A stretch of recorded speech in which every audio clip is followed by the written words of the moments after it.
I got more than any one woman should. I'm blessed.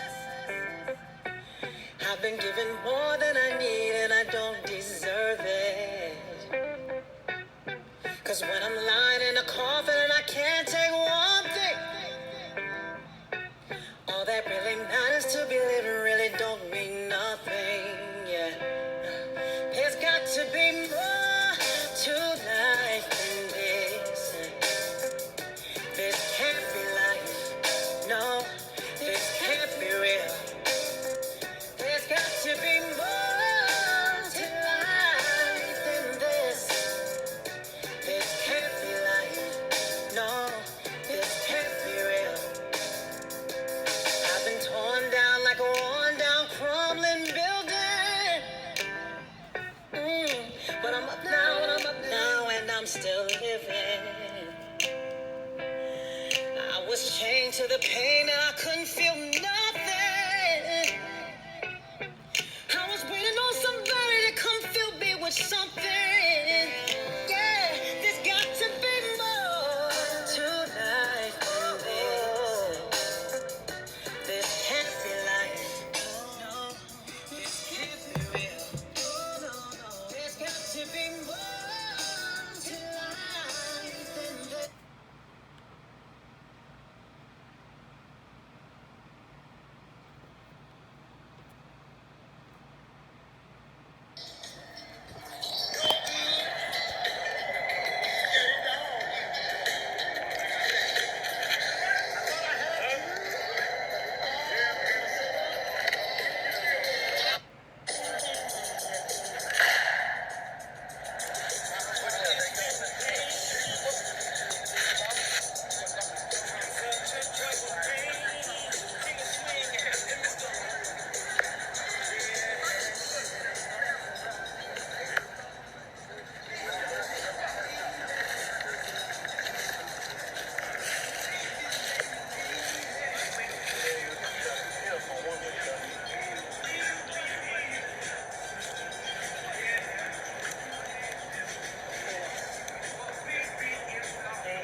Probably got 2 or 3 left in there.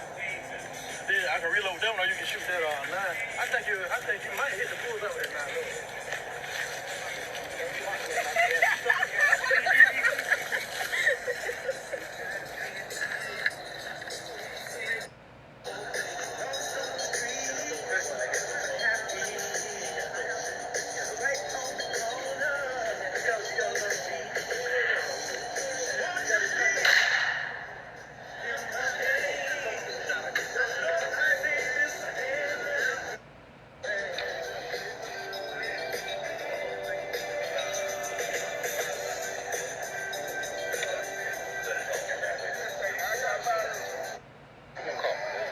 Jacket and stuff, man.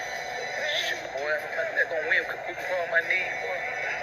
And that truck today, he gonna put the heat on my knee. Damn, warm back up. Yeah, man. Hope to be like that when the season comes in. So that's warm as the word last year. Oh, man, I got cold.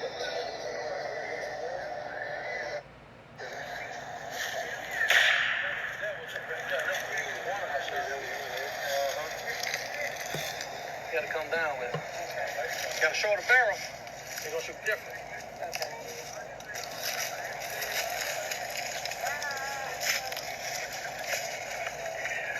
Okay, girl. That group was pretty good, but You want a good group, man. You'll make somebody pull up. Come on. What's happening? What on, brother? Man, I think you a sight for the show, huh? you're a killer, man.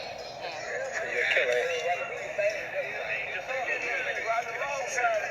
I know it, man. I know it's something good. I know it.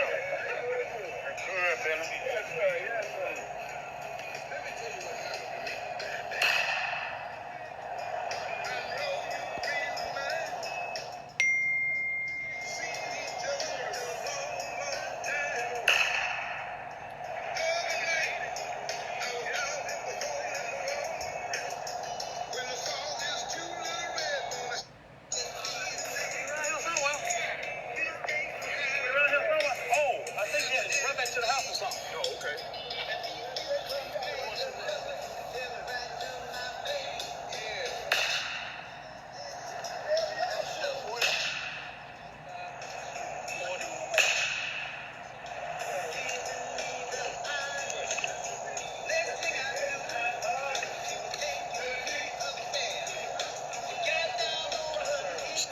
yeah.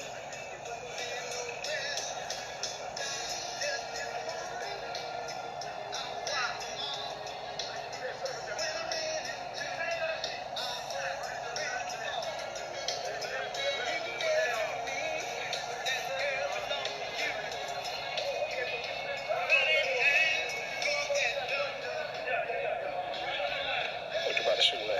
A 40. Don't be putting me on live on Facebook. I got you going live. All my results. Scrape my hand.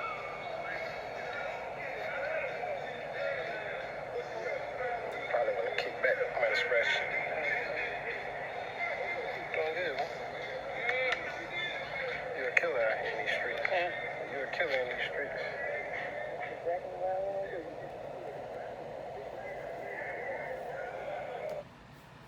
Now, as the woman that's in red, that's my sister-in-law, Linda Faye Murray, and she's out there target practicing. And so her son is telling her how she's a killer, and at the end, he says, "You're a killer," and she says, "That's exactly what I want to do," when she was referring to me. And this is her target practicing again.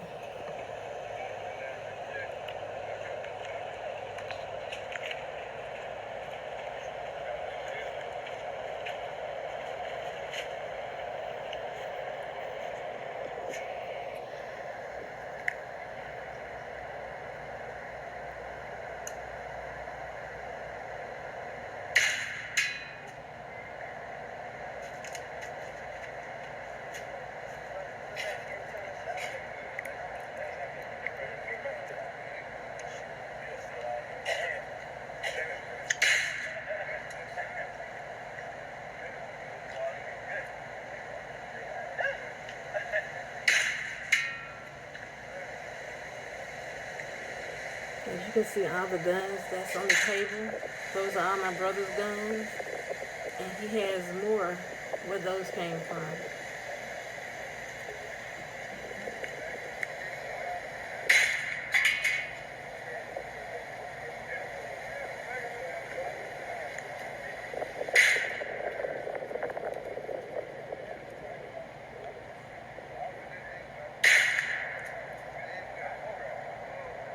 And my brother is David Bernard Greer.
What I get? Dang, girl, you making headshot. And their precious daughter says, "Dang, girl, you making headshots." And this is David Bernard Greer, my brother, and his daughter that told her mom she's getting headshots. This is her practicing shooting by her daddy, David Bernard Greer. That's their son. That's Linda's son, Harriet Murray. Gregory Harriet Murray. The one that did the videotaping for all 3 target practices. And I also have the dates in case they try to delete the videos, and this was in 2018.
And just in case you missed it, here are some pictures of the target practicing. You see all the guns on the table?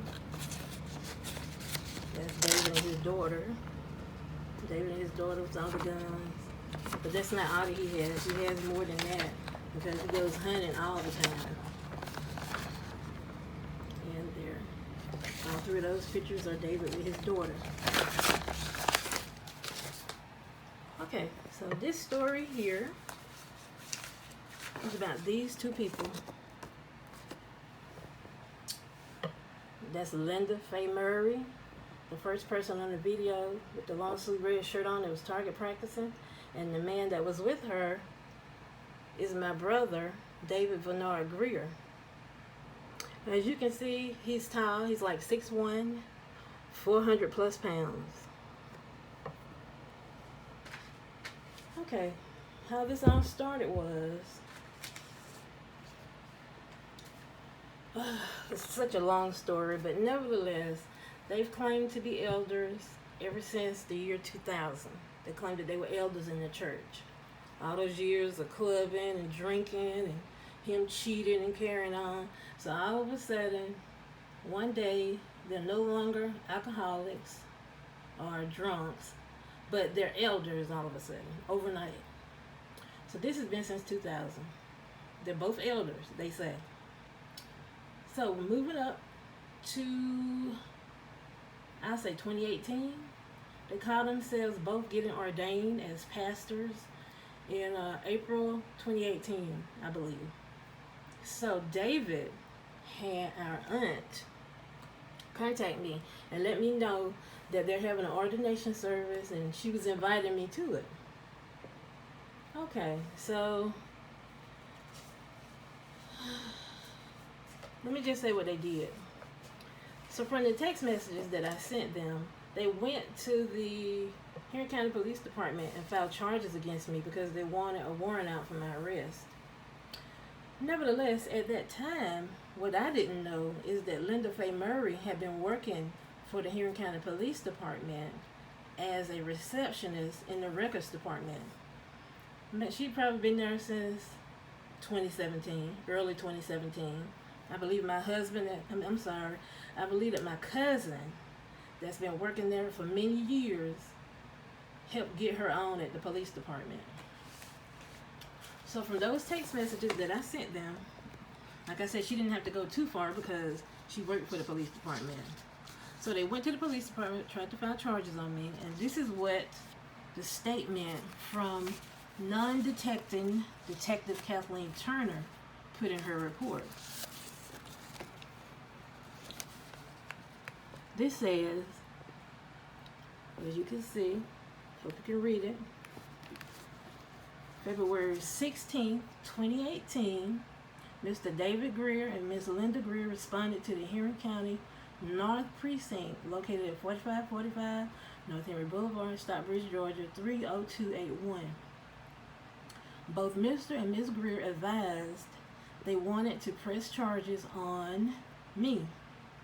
Mr. Greer advised he did not have a bad relationship with his sister, me, until she began texting him and his wife on 2/6/2018. Mr. and Ms. Greer were going to be ordained and me was not invited. I began, and it says that I began harassing both of them via text, then the phone numbers. She said that she looked through both the victims' phones and observed the text messages from the suspect. At the beginning of the text, the victims were going back and forth with me. They then asked me to stop texting and calling them. They said I continued to text both of them for the purpose of harassing them. I took photos of the text messages from both phones, burned it onto a CD. It was placed into property and evidence. Okay, so this is, now these right here, these text messages are what David was texting someone else back on his phone. Because my aunt had passed away, my deceased mother's sister had passed away. So he was talking to them, see how nicely he was talking to other people. Thank you, okay, thanks, I already have. This was my first text to David. It said, baby sister told me that you two would be ordained in April. Now has God actually called you two, or are you guys perpetrating for your own selfish reasons? God sits high and he looks low. And somehow they were the messages got mixed up somehow, I don't know. But this was further down in the conversation, but it said from Pastor Elder David, get off your sorry butt and work. And I said, I'm only saying what everyone else wanted to say, but they weren't bold enough. He says, I'm not moved by what you think or say. Again, your opinion means absolutely nothing. You can't steal mine. And I guess that's joy, but it wasn't on there. So then Pastor Elder David Bernard Greer says, you should really spend more time trying to get your house in order instead of wasting your whole life worrying about others. Now cry back under your miserable rock and enjoy your life. Don't come for me unless I send for you. But I never received that because I blocked him. So then he texted someone else and said, I appreciate it. I talked with her last night. But of course, this is how narcissists do. Nice to one person, cruel to their family members, and those are narcissistic people. So he didn't know my new phone number. So David says, Pastor Elder David says, first of all, who are you? We understand that misery loves company, but it is our calling to pray for people like you. Furthermore, your opinion of who we are means absolutely nothing. And I said, you should know all so-called prayers should not be accepted. That's true. You people need to listen. You need to get you some God in you, and maybe you can get off your sorry butt and work, says Pastor Elder David Bernard Greer. I sent the laughing emojis, and I said, I'm only saying what everyone else wanted to say, but they weren't bold enough.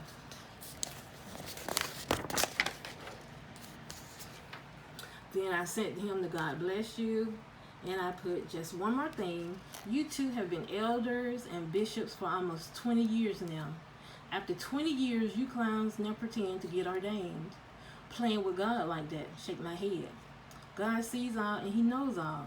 So both of you God-forsaken rejects, put on those priest collars, print out those fake documents, and go fool all those ignorant people that don't know any better, for I refuse to ever be part of a clown show. I don't know if I should say unto you guys, Happy Halloween or April Fool's Day.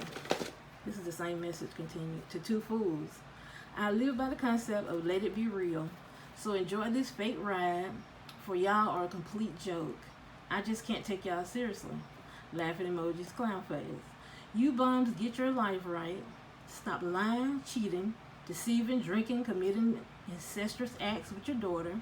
Take care of all your 6 kids and 11 grandkids. For the ones that may want to listen to old Lucifer, watch out lightning. I just can't.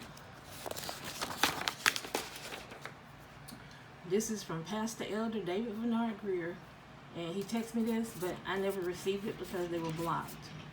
He says, you are a pitiful, fat, sorry loser. You have done nothing in your life but sit on your fat butt. You have a miserable life with no purpose at all.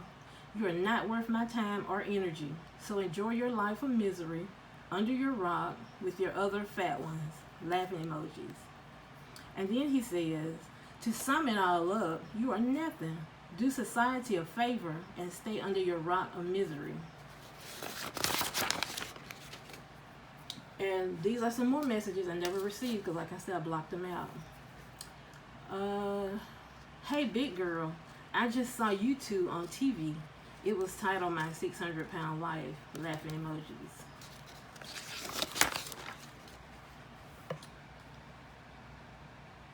And so his daughter's mugshot was just on the internet. When you Google her name, the mugshot was there. So I sent it to him, making them aware that it was on the website. As soon as you Google, I didn't have to pay any money for it or anything.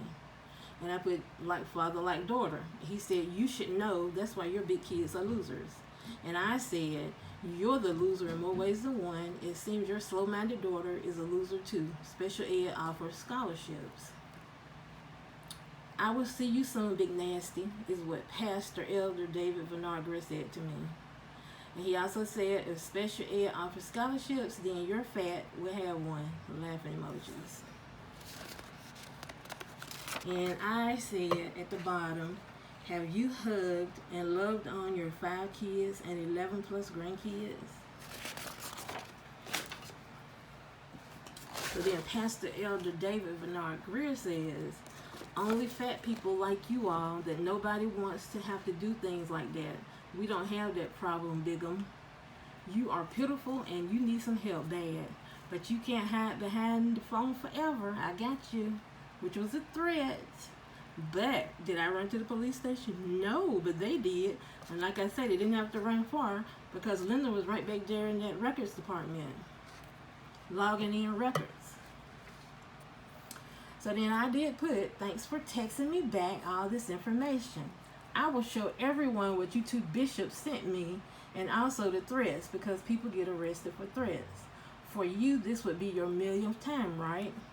I knew y'all would never change, and then I can show people the truth. Pastor Elder David says, are you jealous? And so I said, you two losers would be ordained as the sick, demented devil worshipers you are. Gotcha. Now I have the proof that's needed, loser. I think you people are the ones that's jealous. I'm good, you big dumb losers, devil worshipers. Then Pastor Elder David says, crawl back under your rock of misery, Bigum. And I text him, when you stand for nothing, you fall for anything. You dumb bums, you fell right into this trap, you fool. So then Pastor Elder David says, crawl back under your rock of misery, Bigum. It's just so childish and so stupid. So then I text him, I'm praying for y'all. Pastor Elder David says, keep your prayers, Satan. I told him to step back, Satan. And I told him to just keep paying that child support for 30-year-old children. Pay child support for your 30-year-old children. That's what I said. And then there was some more text messages I texted him. And I told him to go visit his son, Lil David, at the federal pen, put some money on his books, and tell him that I love him and that you have been a poor example for all your children. And I also told him, may you reap every evil thing you've sown sevenfold. That's 100% in case you didn't know. My last message to David, Pastor Elder David Vinagre Greer ever was, believe it or not, I've never said anything bad to my kids about y'all, and their hearts are truly genuine. I never will, but if you ever see me, treat me as a stranger, as if you never knew me, and I will do likewise. All these years of putting up with y'all's bull had really burdened my soul. I had to let go. I've never liked you or what you stand for, but I've always loved you, and I always will. That was my final text message to him. And right here, you can see him talking so nice to the other relatives. Okay, thanks, love. I'm all in if others are. I'm so sorry to hear that. Please keep me informed of arrangements. I'm all right, not yet. Hopefully soon. Thank you. Okay, thanks. See, narcissistic. Narcissism at its best. Dr. Jekyll, Mr. Hyde. That's what David. That's what Pastor Elder David Vinagre Greer is. He is a Dr. Jekyll and Mr. Hyde type of person. He has always been this way. We were raised in the same house. We had the same two parents, and he's always been this way. Okay, so after all that texting that we did back and forth, just a second. So much paperwork. I've acquired since the beginning of all this. Okay, so he said we never had a bad relationship. That's what he said. So then Linda, she goes in and she files her report. This one here, she files her report, which states, this is Linda Greer's. Hold on one second. I'm sorry, I'm not so technical like everyone else. Just doing the best I can here because I'm not into all this. So Linda goes in and it said, and she wrote on her report, this all started on February 7th at 6:49 p.m. Texting and calling my husband and I out of our name and making up lies about my husband and my daughter, making false statements about them. Then she started calling my daughter and son names February 8th and stating that she isn't and never will be her niece. And she kept calling my husband and I out of our names. Same thing over and over again. And February 9th, I text her to stop texting me, and she continues to text me with lies about our family and my husband, other children. February 10th, she started back texting stuff about my character that isn't real or true. She stated texting other people slandering our name and character.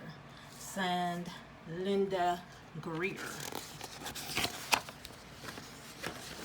And this is page 2 of that same report that says, then she texts stuff that isn't true to other people, slandering our names. It's the same thing over and over again, for Pete's sake, and trying to tear down our character. Also on February 10th, she stated false accusations about our son and then said that my child suffered from fetal alcohol syndrome, which is a lie. But you were drinking all that time, so, and something was wrong with your daughter. After all, she had some kind of machine up under her clothes, and when I picked her up from my son's crib, she had that machine under her clothes, and you wanted me to hurry up and give her to you so I wouldn't feel it. So she was definitely suffered from something. It seemed like fetal alcohol syndrome because you would drink a lot, but so both of my children are and were healthy. That's lies. And her son had always had asthma ever since I met him when he was age 6, when they came into our life, unfortunately. She's texting, I did stuff to my husband's children, which is a lie. All of these are lies. And she texted my son was a drunk, which is true because I was behind him in the store while he was buying liquor. He didn't see me, but I saw him. And that my children were not any family of hers.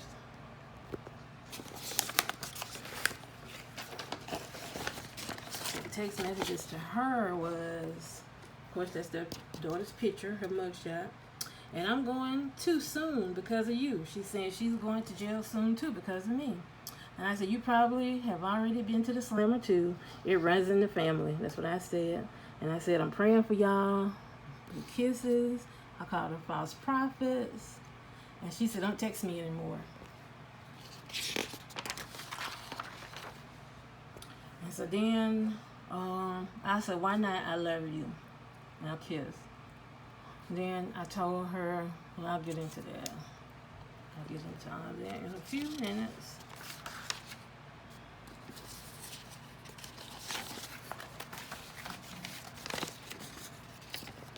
So today's word, boys and girls, is gutter snipe. Gutter snipe means the lowest, the utmost ratchet of all ratchetness. This usually takes place during conception, but before birth. It remains with an individual for life. And that is Linda Faith Murray. She's gutter snipe. And that's something that she can never get rid of. I don't care how much she tries, she'll still always be a gutter snipe. Okay, moving along.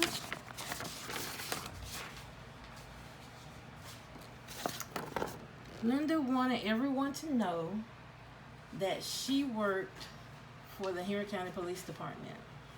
She's a receptionist, is her position. Like I said, in the records department, it was verified by her supervisor. For the first time in her life, she had a real full-time job. She thinks that she has the authority of police officers. So that's why she got all this started, because she thinks she has that authoritative figure. So as you can see, on her Facebook page, she has all the pictures. They say they're living their best life, and how with his, I'm big and fat, but he's 400 plus pounds. See the narcissism of it all? They say they're blessed. She wanted everybody to know she worked for the Henry County Police Department. Right there. Make it known, because that's the first job she ever had. Now this page is just more information showing how she wanted everybody to know that, yes, she works for the Henry County Police Department. That's the most prestigious job she's ever had, because she's so trifling. She's never really worked much in her lifetime. I just wanted to thank some beautiful ladies that I had the pleasure to work with at Henry County Police Department. I want to say thank you for all of your prayers and cards, gift cards and hugs, texts, phone calls, love, and everything else. I love you all. Thankful, grateful, blessed. Grace, mercy, faith. Healing friends, family. HC, Henry County Police Department. Okay. That's how they carry on. That's how they've always carried on. Okay, so I was getting ready to have, I don't know, it was a hearing back in October, like a check-in hearing, I guess, to make sure I had not skipped town on the charges they brought up against me because of the text messages. So I had texted my aunt, the one that David had to text me and invite me to their ordination service, okay? He had her text me, because she wouldn't have texted me otherwise. She would have figured, well, oh, David is your brother. He'll tell you himself. But no, he told her to text me. So then they play games, and he and Lynn say that I was mad because I wasn't invited to their fake ordination services. Okay, but they said I wasn't invited, but yet he told our aunt to text me and invite me to the ordination. But these are the games that senior citizens play, and David Bernard Greer and Linda Faye Murray are senior citizens. And what I'd like to know from that first video, why is it a senior citizen woman is walking around with a pregnant belly? Of course her husband has a pregnant belly, he always has. But why is a senior citizen walking around looking pregnant? I know why, because those are beer bellies, that's what they are. Okay, so the message to my aunt back in October, right before I had the confirmation hearing or whatever it was, I said, hi baby sister, I haven't heard from you in a while. I hope all is well. Why did David have you text me back in February 2018 regarding their ordination when he could have told me himself? After all, we live 12 minutes apart. And she says, good afternoon, I'm good. I've been busy taking care of my great-granddaughter, such and such child. She is 3 years old. She shares some amazing things. She is a lot of fun. And I was like, okay, I'm asking you a direct question, and I'm getting childlike answers back. I've always respected my elderly, and I always will. Gotta give the elderly respect, whether you get it back or not. I told her, that's awesome. I know she's keeping you vibrant and on your P's and Q's. Why did David have you text me back in February 2018 regarding their ordination when he could have told me himself? After all, we live 12 minutes apart. It's of the utmost importance. She said, he didn't tell me to do that. I text the whole family everywhere on my own. And I said, he could have done that himself. That's very odd. And I asked, did you text my sister?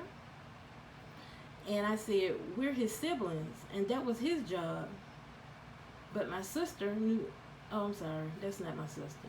It's like, he could have done that himself. That's very odd. Did you text our brother too? We're his siblings, and that was his job. Because our brother knew nothing about it. Did you forget about him? She says I didn't have his number. And I said, well, what about my sister? That's my rich sister, that is. Then she says, I was busy telling the rest of the family. I thought you guys knew. And to cut you off right quick, it's like, but how did you think we all knew when you call or when you text me to tell me, but yet you thought we knew? It made no sense. I said, but you text me though. That's odd. It seems David told/asked you to. I'd hate for you to be included in this big mess. And she says, I knew nothing of no mess, and he told me nothing. It's a police and judge thing now. I was arrested for this last year on 8/23/2019. David and Lynn had me arrested again for 6 days from 7/30/2020 to 8/5/2020 for the same thing from 2018. Because she's a receptionist at the Henry County Police Department since my cousin helped her get the job in 2017. And then she said they never mentioned to this day anything to me.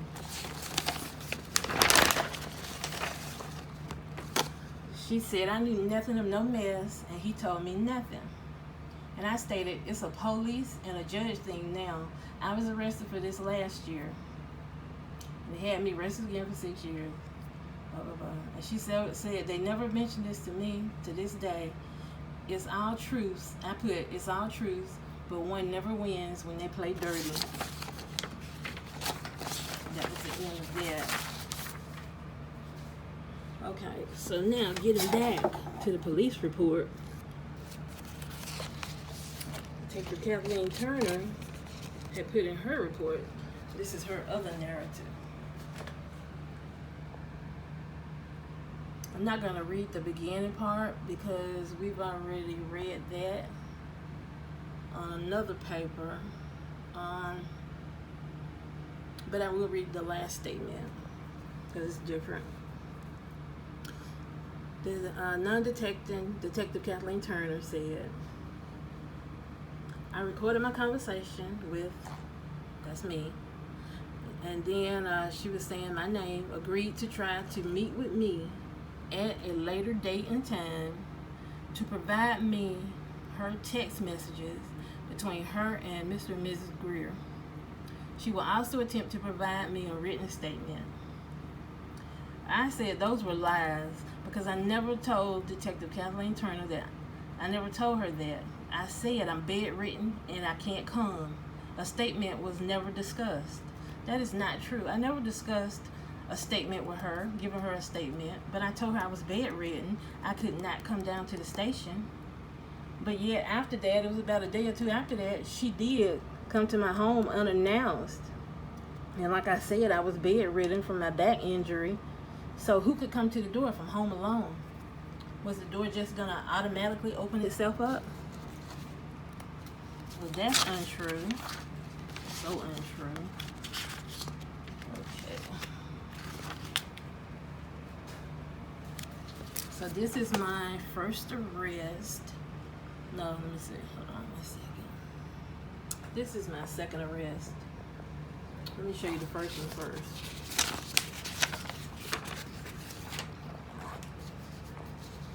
This is my first arrest. For when it all started, like I say, all during this commotion, and I thought it was like a huge prank. It seemed like a huge prank, like a nightmare I just could never wake up from. But from the time I got the first call in February 2018 until I was arrested, a policeman got behind me on this day. It was August the 23rd of 2019, and they pulled me over. They were behind me that day. They pulled me over. It was 2 days before my son's birthday, and I was out trying to buy his gifts. So I was pulled over for that. I was arrested. I was there for a few hours. I was never put in a holding cell. I was just there waiting for a few hours, and then my relatives bailed me out. Now this is my second arrest. This arrest was from July 30th, 2020 till August the 5th of 2020. That was 6 days I was in jail, locked up, incarcerated, without my medication, and I was just delirious. And on the second day I was there, I was arrested that Thursday. On that Friday, I had gotten so sick without having all my blood pressure medicine and the rest of my medication that it seemed like I was having a heart attack. And so they finally rushed me down to the infirmary where the nursing nurse didn't even know how to she didn't even know how to do an EKG. The leads kept falling off. It was just all crazy. My blood pressure was sky high. My blood pressure stayed sky high from that Thursday to the time I left. It was at Scrubs level all those days. And these people still did not give me all my medication. And because I complained about not getting all my medication around that third day, I think it was around the third day I was there, they withheld one of them from me, which of course made my blood pressure even higher. So yeah, those are my arrest papers. That's the second one. That's the first one. Okay. And when I was arrested that day, it shows you how I had my cane with me that morning, because they tricked me down there. They told me that I had to come sign some papers and I could go back home. But then when I got there, the deputy said, well, you should have never called the police department the day before that, when I called checking on why they let her, Linda Faye Murray, go and take out a restraining order on me.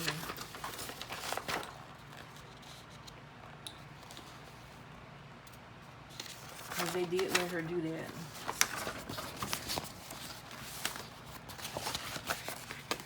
And here's the restraining order that they let her take out on me. And at that time, I had not seen these people since 2018. I hadn't talked to them since 2018. I think I had not seen them. Yeah, I hadn't talked or seen them since 2018. It was actually 2.5 years since I had seen them. But yeah. And so they let her take out a restraining order on me because of the harassing text messages that they say from 2018. As you can see, they put the date 2018. Now, mind you, all this stuff was not done at first. I'm going to show you something. So this is the rest of the TPO, or the restraining order. And it has stipulations to it. So when I was released on August the 5th, and I cannot believe this, that's the rest of the restraining order.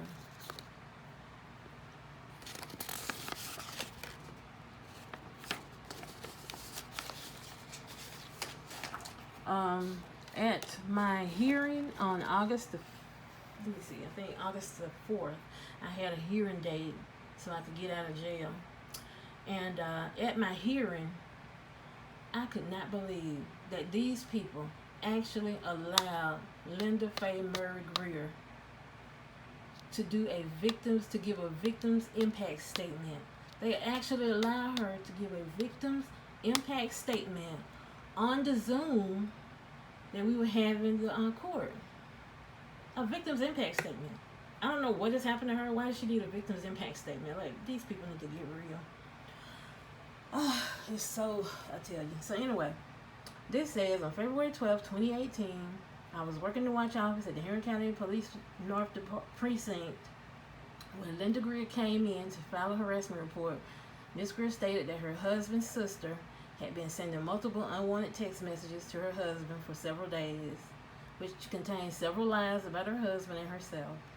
Ms. Greer stated that on February 8, 2018, that I began texting her as well, accusing her and her husband of being false prophets, which is true, and the world needs to know. Ms. Greer sent me a text message on February 2018, blah, blah, blah, which read, "Don't text me anymore." Ms. Greer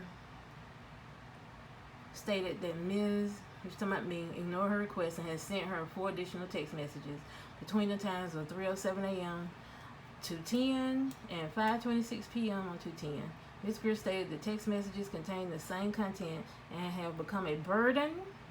Make sure you listen to this. They have become a burden on her family and her marriage. Wow. I viewed the text messages in Ms. Greer's phone from Ms. Such and Such, as well as the text messages from Ms. Greer that told Ms. Such and Such to stop texting her. Ms. Greer stated that Such and Such is using 2 different phone numbers to text her and her husband. The phone numbers used by Such and Such are the blank ones, blah, blah, blah, blah, blah. Okay, that's not finding good. Now, mind you, my text messages put a strain on their marriage and their family. Keep that in mind.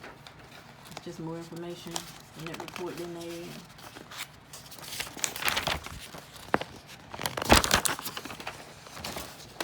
Some more information about what they were stating.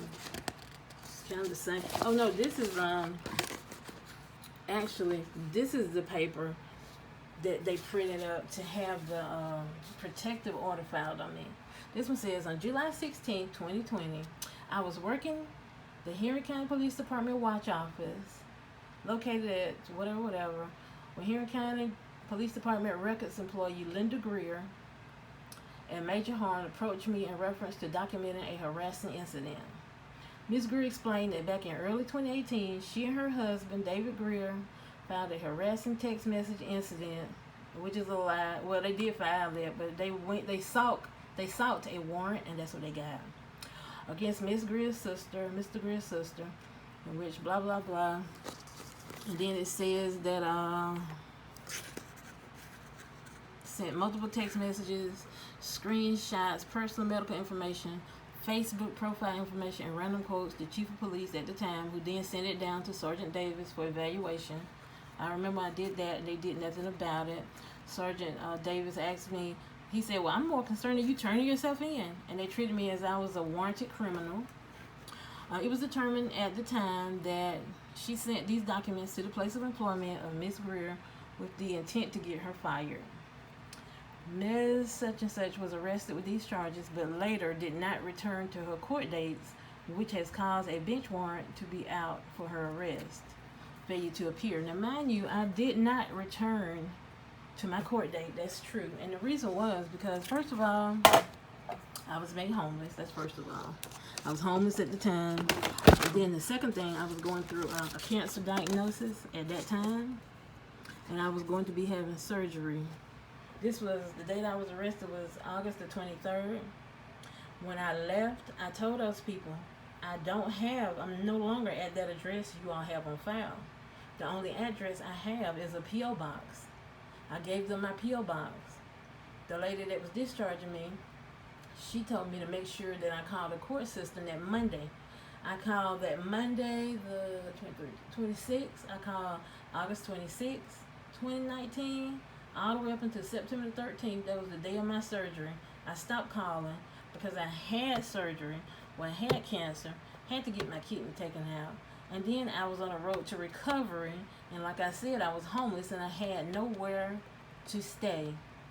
All that was racing through my mind at that time. And so after that, I forgot about it. I was just trying to heal. I spent 3 days in a motel room. And I spent the rest of my recovery in my car. That's what happened. Okay.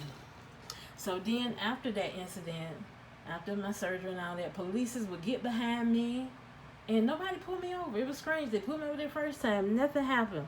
They wouldn't pull me over. I just kept going. I was like, this is strange. What's going on? So yeah, I did write to the county manager first, because I wanted to know how did they allow these people to do this to me. First of all, that at first they arrested me, then they let it go, it seemed like. And then when I inquired about it again, they started after me again. So it says, Ms. Greer explained that she was notified by Major Horn that the same exact incident was happening once more in 2020. Major Horn explained that the same documents that were sent the first time were sent again to Henry County Manager Sherry Lewis by email, who then forwarded it to Henry County Police Department Chief of Police, Henry County Police Department Deputy Chief, and Major Horn for evaluation of the situation. It appears that, they're talking about me, is attempting to harass Ms. Greer at her job of employment once more in the attempt to get her in trouble or fired. They say I reviewed the documents and did not find any threats made towards Henry County Police Department or Miss Greer at the time. I reviewed the personal medical documentation that was sent, and it is determined that it was, me they're saying, personal kidney situation.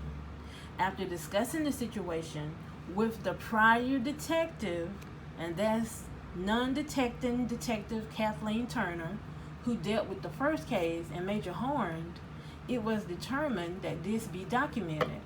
Ms. Greer was advised to continue her court case and was also advised to contact Haven House for a TPO. TPO against me. And so then the TPO, they have on here the stalking, temporary protective order. The respondent is enjoined from approaching within 200 yards of petitioner. It is crazy because all this for little old me. Yeah, so all this is going on for little old me. It's all crazy. You see, so she stopped. They attempted to have me arrested because it was like a favor to a friend type of person the very first time. So they arrested me, and then I didn't make it to the court. So then it's like they let it go. But when I inquired about it, because I wanted to get the situation taken care of, they started it back up again. They were after me all over again. So now, to get released on August the 5th, 2020, they wanted me, they figured they would scare me into going ahead and pleading guilty so that I would pay $850 fine 2 times, which is $1,700. They say I wouldn't get any jail time, but I have to do 40 hours community service and be on probation for 12 months. That's what they wanted me to go ahead and commit to doing, and I'm not admitting, and I'm not gonna sign off on yes I did something wrong because I didn't do anything wrong. I text 2 good for nothing low life people and told them about themselves that should have been texted a long time ago. But even our mother, as chaotic and evil as she was, she never would say anything to David about his behavior. So she condoned it. She condoned his behavior. And he's never had any repercussions for the things he's done to other people in his life. So because he got away with those other things he's done to everybody in his life, of course, he knew that he could get away with this. And after all, his wife works at the police department as a receptionist in the records department, for Pete's sake. Not a police officer, a receptionist in the records department. Okay? So right here, let me show you. We're going to see what the good old Pastor Elder David Bernard Greer had to say. In his statement, he said, on February 2018, I began texting him, defaming and untrue texts attacking his family and character. He says she then started sending untrue statements to members of my extended family and my wife. After these attacks would not stop, I sent a text to her advising her to stop texting me, but to no avail. She continued texting me and my wife, attacking not only my wife and myself, but my entire household. She used 2 separate phones to send these text messages. These harassing, I want you to read it with me.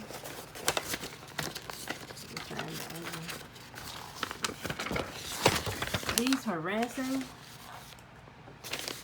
messages are causing a strain on our household and marriage. We are unsure of what she will do next and need something to be done immediately. And then you can see the signature and David Greer. This is all him. This is all the Pastor Elder, the good Pastor Elder David Greer. You see what he said? That's him right there. Okay, now we're gonna show you what the good Pastor Elder David Greer has been up to. Because he's a good old pastor with such a great reputation and great character. He and his ghetto snipe wife has such great character, great reputations, that no one can speak ill of them because they are Pastor Elder David Bernard Greer and Pastor Elder Linda Faye Mervin, which in fact she is a ghetto snipe. So we're gonna see what the good old Pastor Elder David Greer has been up to. All right, I told you before, he owes child support for 30-year-old children, which is no exaggeration. It's the God's honest truth. They can say what they want to say. They're liars, they're deceivers, they're false prophets, they're the seeds of Satan. Okay, that's what they are. Satan's dominions.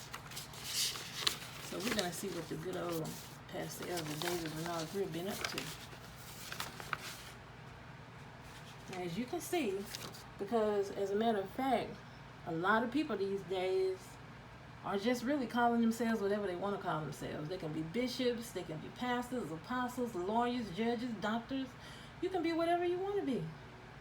You can either put it in front of your name, after your name, and then if you want to be way on top, you can put it before and after your name. Okay? So that's the kind of thing we're doing these days. Okay, as you can see, he said he had his own business, CEO at Jubilee Contracting Incorporated. So he worked at U.S. Army, which is true. He was in the U.S. Army. And he did his 3 years instead of 4 because he was dishonorably discharged per our deceased oldest brother that always said that because David told him that. Because David was always insubordinate and thinking he was macho man. So, of course, he got a dishonorable discharge and they took all his stripes away from him. So he's Pastor David Greer on the front page of his Facebook. But if you look down into it on Facebook, he's also Elder David Greer, which he was before he had a fake ordination service to become Pastor David Greer. So Facebook, he's Elder David Greer. Other name for him, Pastor David Greer. Lynn Greer wife, Linda Greer. Okay. That's what he says he is. Whatever he says. So get back to the pastor. That's our pastor. Pastor Elder David Greer. Right here is a what? It's a bankruptcy court docket sheet. And if we see, it belongs to who? None other than Elder Pastor David Greer. So he filed for bankruptcy back in May of 2020. Which is fine and good. Everybody filed for bankruptcy. I filed for bankruptcy. You might file for bankruptcy. Everybody filed for bankruptcy. That's fine. Okay, so I told you before he owes child support on 30-year-old children. Right here on May the 7th, 2020, it says notice to debtor, recipient domestic support obligation with certificate of service by BNC. Notice date 5/7/2020. Okay, and then up under it, it says certificate of mailing by BNC of order confirming Chapter 13 plan notice on 5/7/2020. And then on 6/8/2020, order for debtor's employer to deduct payment service by BNC. Okay, so this right here, the notice to debtor for the domestic support obligation with a certificate of service. Let's see what domestic support obligation is. Domestic support obligation, or DSO, is money owed to a spouse, a former spouse, child, or a child's parent in the form of alimony, maintenance, and support, including child support. Like I said, he's still paying child support for children that are 30. My niece, she's 30 years old, and the twins just turned 29 the other day. Those are the 3 kids that he's still paying child support on at 30 and 29. But he is of great character, and no, and I'm just saying things to abuse his character and his well-being, but that's his character. He has not paid child support for his 30-year-old daughter and his 29-year-old twins, a son and a daughter, in all these years. Why he hasn't done that? Because he did not want them to eat. He did not want them to have a way to go to the doctor. He didn't want them to be clothed. That's the reason he hasn't paid all these years for 30-year-old children. Okay. But that's the good old Pastor Elder David Bernard Greer. That's what he do. But he's a man of great character. He's not a liar. He's not a deceiver. He's not narcissistic and manipulative. He's not a cheater. He's the good old upstanding Elder Pastor David Bernard Greer. So let's see what else the good old pastor been up to lately.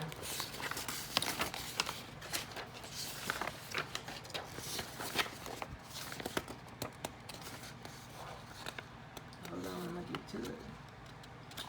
Okay. Now this is what the elder pastor has been up to. What they've done, they tried to pretend that I have ruined their family dynamics. First of all, in 2018, the only 2 people that were at their house were David Bernard Greer and Linda Faye Murray. Those were the only 2 people at their house. Linda's son, Gregory Kyrell Murray, he was on his own, a grown man. And their daughter, Deandra Greer, she was off to college. So no one was in their home but those 2. When I text them, they were the only 2 in their home. They knew it, but they were trying to pretend that, yes, I was ruining their family dynamics. Okay, well, why would they have told the kids then, the grown kids, that I sent them text messages? Why would you want to ruin your family dynamics by telling the children that I sent text messages to them? So if anybody ruined the family dynamic, that was them. But nothing got ruined. Nothing was ruined between those people. It was always a lie, because they're liars, deceivers, bishops, elders, pastors. All of it is a lie. So what I'm trying to find next, hold on one second. I have it somewhere because I have so many papers. So he's trying to say that I ruined their household, put a strain on their marriage, and they're broken up. So what he's doing now is my mother died, evil mother died in 2016. The house that she had, we decided to give it to my other brother, who's a real brother. This was not a real brother, but he's a real brother. So we gave the home, our mother's home, to him because he was the one that always went by if a car needed fixing or light bulbs needed installing or install a new door. Those are the things that he did for our evil mommy dearest. David didn't lift a finger. After all, she was in the nursing home from May of 2016 until her death, November 2016. David never came to see her, not one day in that nursing home. He never came to visit her. He came to visit her that Sunday before she died, only because my other brother was at the hospital visiting her. And he called David and asked him, was he coming? So David came because my other brother was there. He came that Sunday, and then he came again on that Tuesday when they were taking her off the ventilator. Now, even though she was an evil and abusive woman to me and my younger brother, our baby brother, I still took care of her. I took care of her, took her grocery shopping, washed her clothes. You know, I did all kinds of things for her. Took her to doctor visits, this, that, and the other. I was there for this lady until she died. But of course, she never showed any love for me because she didn't have any love for me. She didn't have any love for any of her kids. Not David, not any of the other 5 kids. She didn't have any love for anybody. The only person that Mommy Dearest cared about was herself. Just like David cares about himself. They're such selfish, radical people. Let's trying to find a picture for you guys. Hold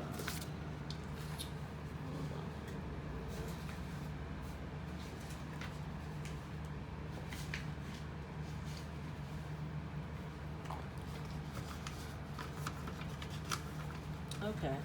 So like I said, they said that I ruined their family, and we've already read how no one was at that house but David and Linda Greer.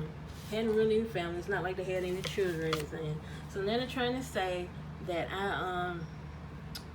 they're no longer together. So David is using my other brother's address, his physical address, to our mother's home where she used to live. And Linda Faye Murray is using her post office box in Stockbridge, which they have always had all these years. We're trying to make like I tore down their family and their character. But how can I tear down a character that you two never had? None of you had a character. They post things on Facebook like this: leaving church after hearing a powerful word from God. Happy Father's Day, my king and my princess. He's never been a king. That girl is not a princess. Then this one from Linda's son, which is not David's child. He called Linda's son his son, but that's Linda's child that we met when he was 6. And mind you, he has 2 sons of his own. One that's in prison, and we don't ever know if he'll ever see the light of day again. And he's never been there for either of his 2 sons, nor any of his 4 daughters. Well, I'm sorry. Yeah. Well, he's been there for 1 daughter, but he hadn't been there for the other 3 daughters. So, his stepson says, Happy Father's Day. I hope you enjoy your day because you deserve it. I just wanted to say I appreciate everything you have taught me, shown me, and guided me through over these last 30 years. You're the best father figure a son could ever have or ask for, which you mean stepfather. I strive to follow in your footsteps. That's going to be the footsteps of hell. And hope that someday I will become a great man, father like you. I'm trying to figure out who he's talking about, because he's not talking about David Bernard Greer, which is his stepfather. And he says, my father gave me the greatest gift, which his father is named Gregory. So he's talking about his father then. He says, so Gregory gave him the greatest gift anyone could ever give to another person. Gregory believed in him and never gave up or let him give up. And so he says, Happy Father's Day, Daddy, David Greer. But like I said, he came into David's life when he was 6. He came into our life when he was 6. And so he's not David's son. He's Linda Faye Murray's son, Gregory Kyrell Murray, named Gregory after his own daddy. And all of this is, you see, an outside circus show for the gullible world to see. Because that's the kind of stuff they do. Everything has to be loud, proud, and exaggerated. So then he has another one. The first one was from in 2018. They had to put those lines up because by then everybody knew they were false prophets when he had that fake ordination service. So they had this boy go and print this mess up to put on Facebook for the gullible world to see. And then this was the one the year before, I guess. Happy Father's Day, Pops. Anyone can be a father, but it takes a lot to be a dad, a hero, a role model. These are all lies. I thank you for all the support and unconditional love you've shown me, for the guidance you gave me since I was a young boy. I might not say it enough, but I'm glad to be your son, and that's stepson. So this is your day. I pray you enjoy your special day because it is well deserved. The truest measure by which a man can be judges is how he is regarded by his children. Your son Kyrell, your stepson Kyrell. So outside show to the world. And I wrote, these are lies because David kicked this boy out of the house on numerous occasions because he had no job or money, leaving him homeless. And that's some father, isn't it? To your stepson. But he won't take care of his real son. Okay, so this is what I want to show you. I am ruining the character of Pastor Elder David Bernard Greer. But this is his mugshot. This is the only mugshot that I had. But there are plenty The other ones, all I had to do was Google this and I got it and I just saved it. But it was two more that was on there at that time, but I didn't even capture those. But now I paid no money for this. I just Googled his name and bam, there's the Pastor Elder Doctor. Pastor Elder Doctor Apostle, whatever they want to call themselves today. Tomorrow it'll be something totally different. But yeah, so this is one of his arrest mugshots. And this one was him driving with a suspended license. Did you see that at the bottom? Driving with a suspended license. The reason his license was suspended is because he was not paying his child support for 30-year-old children. 30-year-old children. He has many more mugshots. Many more. I know he has one mugshot because back in 1996, my son was a baby. It was a cold winter morning, Saturday morning. My evil mother called me and tell me, oh, I need you to get up and go with me to get my deed because I need to get David out of jail. What? Yeah, David's been arrested. For what? I don't know. So she gets me up, and my son, I had to take him with me. I bundled him up, had to go to the sheriff's department in Jackson and get her deed and then take it up to the jail in Lovejoy to get this boy out of jail, which I wish, this day right here, I wish I had left him in there. And so I went, I took the papers and all, I signed and I got him out of jail. So then I come to find out he was arrested because my niece, his daughter, the 30-year-old, she was staying with him on the weekends. And so somebody was abusing this child. He was locked up for abuse of with child abuse. And so he claimed that he didn't do it. Now I saw my niece after all this because my niece was taken from their home and she was put in Rainbow House in Clayton County. And I had called Rainbow House and I was trying to get her out, but they told me I couldn't have her because I was neither one of her parents. So I couldn't get my niece out. And I know she was scared to death being a young child up at Rainbow House. So probably like a month or two went by, maybe 3 months, I don't know. We had to get together. And I saw my little niece because she was so beautiful. She's beautiful to this day. She was so beautiful. And she had cigarette burns all over her pretty little face, down to her ankles and on top of her feet. And so when I looked at it, I was like, I asked, and Mommy Dearest asked David, well, what happened to her? Oh, her mama's folks did that to him. Like, he didn't care. And I was like, it's mighty strange. He was arrested for child abuse. She has all these cigarette burns over her body. He used to smoke 24/7. But yet, his ex-wife's family did it to her.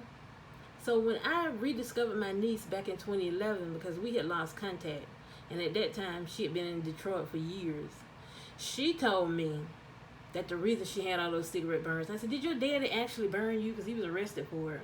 She said, no, it wasn't daddy. She said it was Linda Faye Murray. And I said, but she didn't smoke. So how in the world could she burn you with cigarettes? She said she would light up his cigarettes and she would poke her all over her body with those cigarette butts. But that's our pastor, Elder Linda Faye Murray. The one that I'm damaging the character, because they have great character and great stature. Okay. And I'm ruining their marriage and their family dynamics. But those are the kind of people that you arrest innocent people for in Henry County Police Department and Henry County Sheriff's Department. Yeah, I'm calling you out for that. But then people like this man, who's a child abuser, because he has done things to his daughter too. Yeah, he's done that. Even when they were babies, he was abusing them. But people like this get to walk free, and then I get my life torn apart because these people come tell you lies, and Detective Kathleen Turner, she just write up what she want to write up just so she can jail an innocent black woman. I know had I been a white woman, this never would have happened. She would have looked at this and laughed about it. But since I was an innocent black woman with no record, she figured she would just go ahead and just arrest me. Just make it look good, I guess.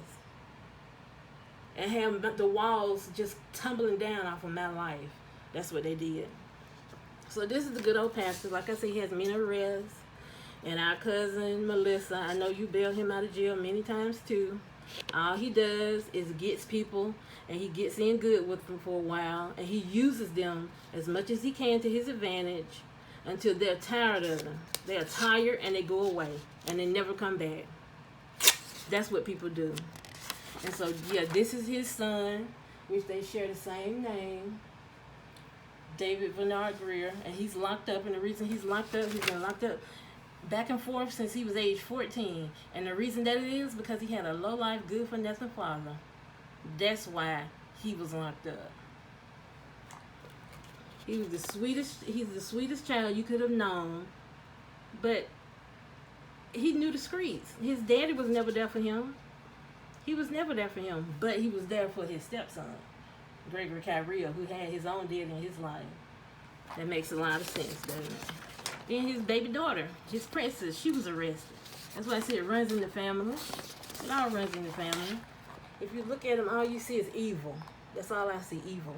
Horns, devil worshippers, false prophets, narcissistic, manipulative monster. That's what I see. So I'm trying to tell you, if you ever see these people coming, they may be at your job, they may be trying to come to a job near you. If you see them, you better run fast. Run to the hills from which cometh your help, because all your help comes from the Lord. Don't get entangled in this web of these people. Don't do it. They are snakes. Don't get entangled with these people. So my real brother, he wrote up a statement for me. Since they're making like I broke up their family, and my David Bernard Greer is using my other brother's address, trying to pretend that's where he lives now, and he's no longer in Stockbridge at Drake Way, where he and Linda Faye Murray still both reside.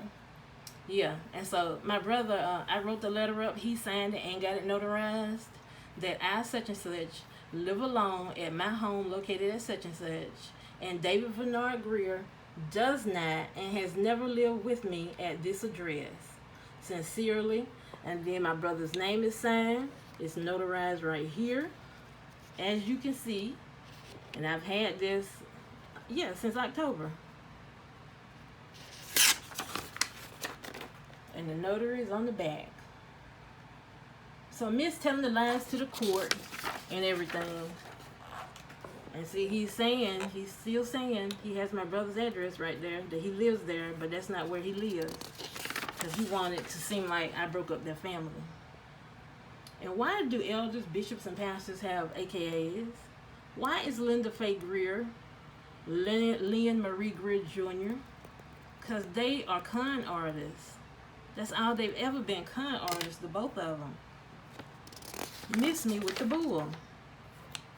Then Linda put her post office box, that's where she lived when she's still at her same address.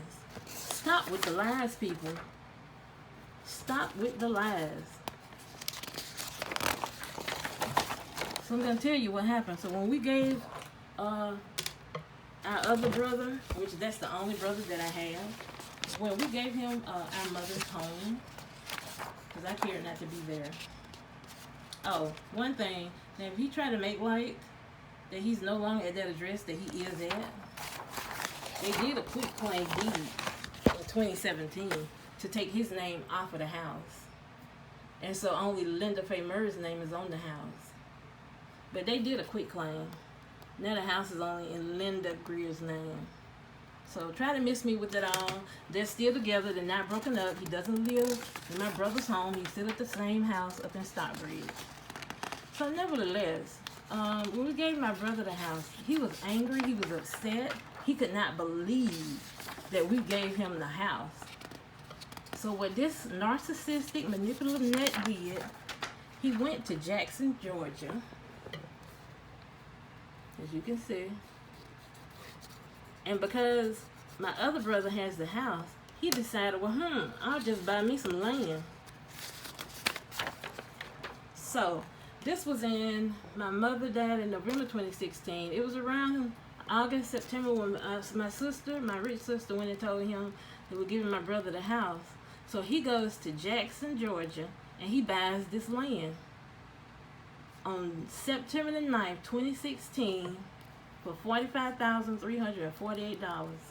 Now, mind you, he still can't pay his child support for 30-year-old children, but he could go out and purchase land in Jackson, Georgia for $45,348. Isn't that amazing? But he couldn't pay his child support. And then in 2020, last year, he filed for bankruptcy and put the child support on there. These are the kind of things the good old Pastor Elder do with an upstanding character. And there they are listed. And since his son, David Bernard Greer, is in the prison system, and he has land, he want to make sure he don't get it if he get out of prison. So now he calls himself David Greer Sr. and Linda Greer.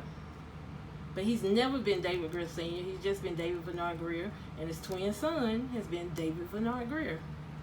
So they got them a bunch of acres of land in Jackson, Georgia. But he can't pay child support for children that should have had child support back when they were little, so that they could eat and be clothed and have medical care and other items that they needed. So now Linda Greer was hired at the Henry County Police Department in the records department as a receptionist, and she was probably only hired because of a tax break. Because after all, David claims to have had his own business, Jubilee Grading in Stockbridge. The status of it is inactive. It's always been inactive because he was barely working. And tell you what kind of industry, excavation contractor. He was working with a bulldozer. He used this P.O. box as the address for the business.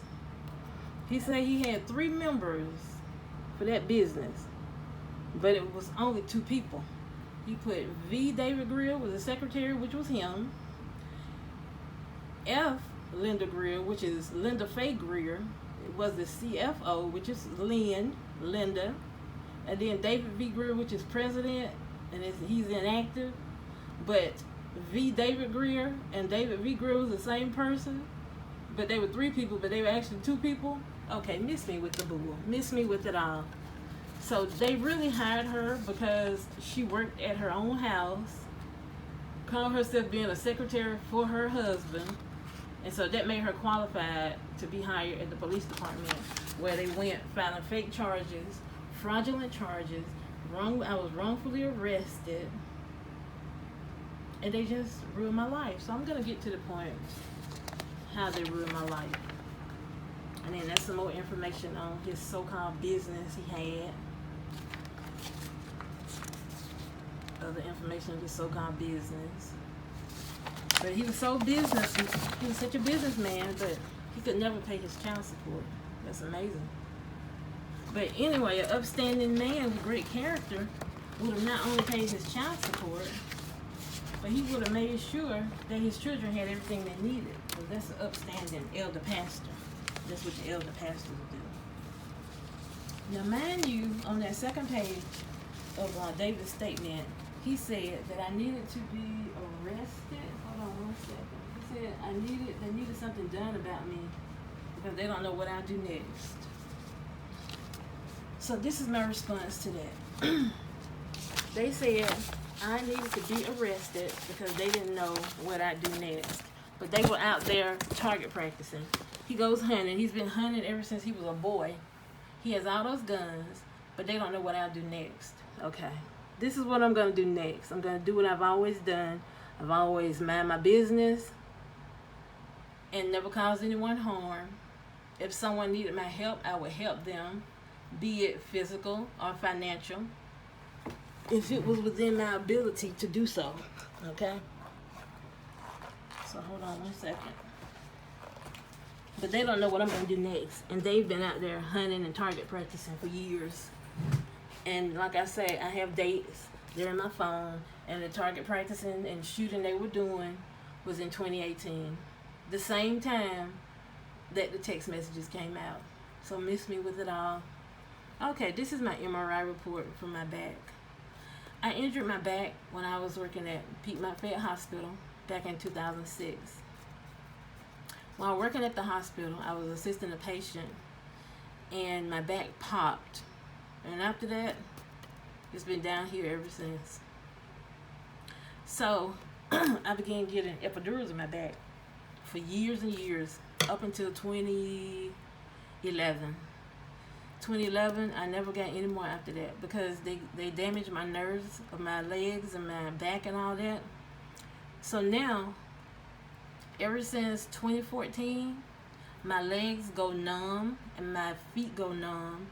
Sometimes, it's only done it a few times when I'm walking, but if I'm sitting and I go from a sitting to a standing position, my legs and feet are numb, and I have to sit back down. I have to wait till they become unnumb just to move. But yet they don't know what I'll do next. Like I'm gonna chase them around the room with a weapon and get them, but they don't know what I'm gonna do next. So this was a MRI of my back, and I have a lot of things going on with my back, a whole lot, as you can see. This is my last MRI I had done 2018. I have a copy of another one. I've had a lot of them in between, but I have a copy of another one from 2014. I didn't show it because this one is worse than that one, and so if I get another one today, I know it's going to be worse than this one. But anyway, I had back surgery back in 2011, and so I re-injured my back. I told my evil mother I could not lift things. Like I said, she abused me. My mother abused me right when after my father died. After my father died, I had been abused. I was 15 years old, and when my daddy received his Social Security, he died on actually, my dad died on December the 2nd, and she received his Social Security check on December the 3rd. So she would always give me $20 every month. You know, I'd go do whatever I had to do with my $20. So when my dad died on the 2nd, the next day was the 3rd, and I asked her about my $20, and she told me, she said, I need this $20. She said, you're not going to get $20 anymore. She said, you just have to get you a job if you need anything. So I was 15, you know, at that time people weren't really hiring 15-year-olds much. And there were things I needed. I needed personal female items and all kind of things that I did not have that I needed. So I had to improvise. And I did end up getting a job. My older sister helped me get a job when I was 15, and I had been working ever since. So yeah, so she was pretty terrible, like I say. So anyway, this is the MRI report, and the MRI says that well, you can read all that for yourself. But on the back, on the second page, it says L3, L4. I have a dislocation with mild bilateral facet orthopy, which is like arthritis. No spinal canal or neuroformal stenosis. L4, L5, I have severe disc height loss and dislocation with a broad-based disc bulge, bilateral facet orthopy, and ligamentum flavum enfolding. There is several spinal canal stenosis with severe bilateral neuroformal stenosis. And then L5S1, which this is really the worst one, but these two, L4, L5, and L5S1, the lower ones, are the worst. So at L5S1, I have disc height loss, disc dislocation with a concentric disc bulge, and superimposed right paracentral disc extrusion. There is mild cranial migration. There is severe right subarticular zone narrowing and moderate to severe right neuroformal stenosis, mild left neuroformal stenosis. And the impression says that I have multi-level degenerative disc disease, and it's most prominent at L4, L5, and L5S1. And that's what it says about my back. And my back is so bad. Like I said, I heard it dealing with a patient, and it's limited me a lot over the years.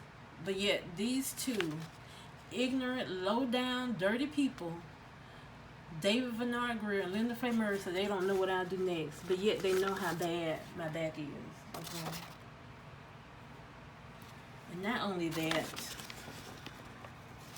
I also, like I said, the reason I didn't go for my I didn't keep calling after I had surgery. I had to have surgery because I found out I had cancer.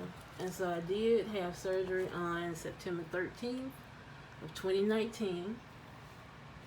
As you can see here, my left kidney, I had chromophobe renal cell carcinoma. And my surgeon told me how it was big. He said it was a big cancer, which was 6.6 centimeters, confined to the kidney only. So he was going to take out my part of my kidney, but he said it was so big and it was so confined in the middle that he had to remove the whole entire kidney. So yeah, and so when he removed that mass, they told me they think it was cancer, but they didn't know. They were doing a biopsy. So by the time I had surgery and got it removed, the cancer was already gone before I even knew that it was cancer. God is so good. God is so good. He's blessed me my entire life, and he will keep on blessing me. Okay, so those were my cancer diagnoses. So this right here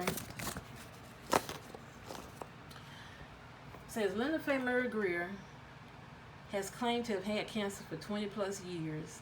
Everyone that I knew that had cancer 20 years ago are all dead now. Linda and David barely ever worked over the years until just a few years ago because they didn't want to have to pay David's second wife, Brenda Greer, any child support money for their 3 children. So Linda wouldn't have had any insurance to get treated had she had cancer. She told this lie for years to obtain money, sympathy, and services. Once she was told of my cancer diagnosis by her supervisor, S. Reagan, that I asked her not to share my information with Linda, she deleted her pictures off of her Facebook, and she should show her medical records because I have real results. And so for years, she claimed that she had cancer. She told my ex-sister-in-law that. She told an automotive company that and the reason I know that is because they called our home when I was living with my evil mother. They called our home asking for Linda. We told her she didn't live there, and they told us who they were from the automotive company because she just bought a car. And they said, well, you know that she has cancer. Why don't any of you all help her out? So she has you plus me equals hope. Like she's a cancer survivor. And she didn't even have insurance to go to a doctor had she had cancer.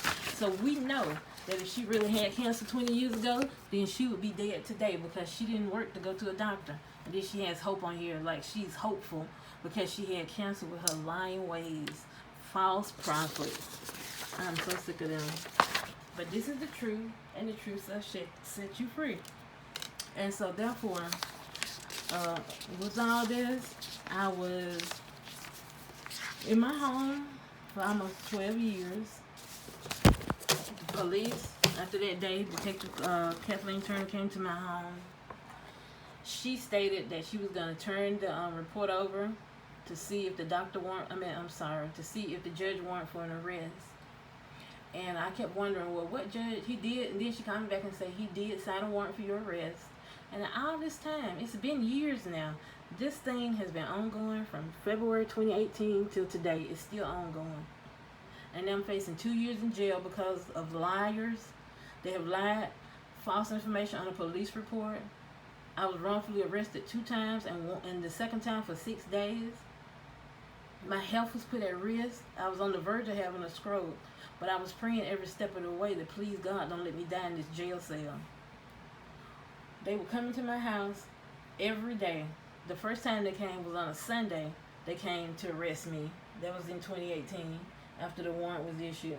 They came on a Sunday. And my daughter talked to them and told them I was bedridden. And so they came knocking on the door. They banging out. When she left to get in the car to go to church with her friend, they were knocking on the front door, knocking on the front windows. One of the deputies went around back, knocking on the back windows, the door. It was crazy. As if I was a mass murderer and they were just looking to get me. So they came that day.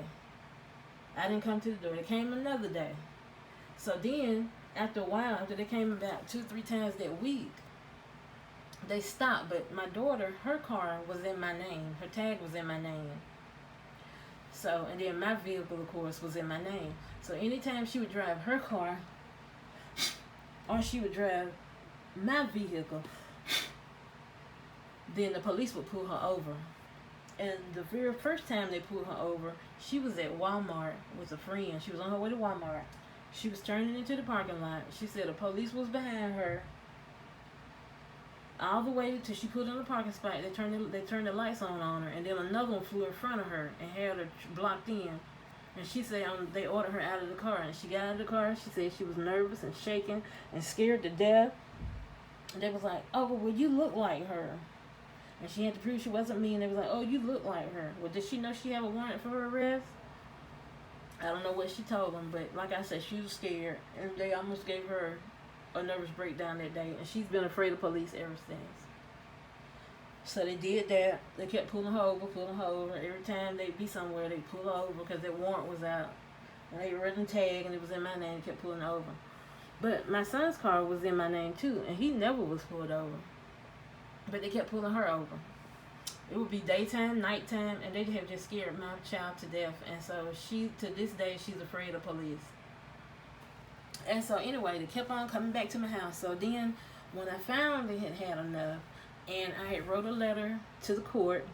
I didn't know who the judge was, but I wrote a letter to the court about them sending deputies and all, because all this was just crazy. It was a family issue, and I didn't threaten anybody, but they did threaten me, but they ran to the police, and I didn't. And they had all these police at my house just coming. So once I sent that letter to the court system, about a day or two after they received it, the sheriffs come back to my house, knocking on doors, knocking on windows, trying to just arrest me for this foolishness. This went on and on and on and on. And so I was already bedridden with my back issue, and I get like that every now and again. It just goes completely out, and I can't even move. And I was so bedridden, I could not even get up and go to the bathroom. And when my daughter wasn't there, my son was bringing me a bedpan. And how embarrassing was that? But these people playing with me like that, because they don't know what I do next. Okay? And so these people looking for me. So I was like I was on the verge of a nervous breakdown because of all the police kept coming to my house and kept pulling my daughter over. It was just too much. And I had my own health problems, and it was way too much. So what happened was, my nerves were so on edge. I was paying the bills, living life like I should have been. Next thing I know, I get a pre-foreclosure paper in the mail, and I'm sending these people all my receipts, and I'm like, no, I have paid all my mortgage payments. I don't know why in the world they're sending me a pre-foreclosure. So I'm calling them, trying to get this taken care of, whatever. They kept saying I owed this money. I'm like, no, I didn't. Because at first they had $7,000 on there. And I'm like, no, I don't owe no $7,000. What are you all doing? And so one thing led to another. Next thing I know, they said it was nothing they could do. And they had sold our home on the courthouse steps. After almost 12 years of living there, my children grew up there, and it was just, I could not believe this was happening. I mean, because every other time I pray to God and things happen, and this time it just was not happening. It's like we were definitely moving out. So because I was still bedridden at this time because of my back, but that day we had already loaded up most of our big things and our good things that we wanted and took them off the storage. We still had a lot of stuff because, mind you, we were there for almost 12 years. So a lot of stuff we had to leave behind. We weren't able to even load it up and get it anywhere. And to this day, from September 2018, that was when we got evicted. I have been homeless ever since. And so when we went to I and my daughter went to a family event back in 2019, it was 2 months after I had kidney surgery from the kidney cancer. And I was still swollen and going through healing. And I was hoping my rich sister would not come sit beside me, but she did. And I was like, oh Lord, please let me get through this. And so she did what they have always done. My mother, my siblings, they have always degraded my baby brother and I. They've degraded us. You know, they put us down, talked and laughed about us, and called us everything but a child of God. So she sat there, and by the time, because we bought a gift, we bought 2 gifts, and so when they showed them, then they were like, she was like, well, she asked my niece, she said, well, did you buy that? Because I know your mama, she can't pick out stuff like that, and that's nice. Just insults after insults. And I'm like, I'm not gonna be bothered with that anymore. And so then she laughed as she was eating. She said, "Where do y'all live now?" So to my rich sister dear, I want you to know that I was living out of my car for a year and a half. I'm homeless. I was homeless then, I'm homeless now. I was living out of my car for a year and a half. Now, isn't that funny? Yeah, it's so funny, hilarious. So run and laugh at that all the way to the bank. But while she's so rich and famous and this perfect person, I just would like my dear rich sister to know, and this is my rich sister from the same mother and the same mister. I want her to know that being rich, being a one percenter, is not having your home paid for in 15 years, and then every time you want something, you go get another loan on your home so you can say that you paid for that other particular item in cash. That's not rich. That's getting a home loan. That's using credit. Okay, so maybe if you keep on working, you might make it to that 1% before you leave this earth, but you're kind of a little too old now and you shop a lot, so I doubt you ever get to be a one percenter, a true one percenter. Okay, so yeah, miss me with all that, because everything you get that you paid for in cash because you had a home loan, and when you pay that home loan off, you get something else new and you get another home loan. Okay, yeah, that's how that works. Yeah, I know. So you can't fool me. So laugh about the homelessness all the way to the bank. You know, good for you, ha ha ha. So now these are pictures that I took while living out of my SUV. Thank God for SUV. You have to have plenty of water because I had to bathe every day. Or we bathe every day. You have to have plenty of water and to drink. Okay. The times I bathed every day. Yeah. So that was my sharks container when I was taking some medication, an injection for my skin issue. And I would have a full bath. Yeah, I would use bowls and what have you. I would use all that. Anything to stay clean. Because cleanliness is next to godliness. I would lay on the back seat. That was my bed. My cover and my tissue. These are things to help you in case you ever go homeless. Hopefully not, but just in case. My bedroom, which was the back seat part. Dish detergent. Have to wash your dishes.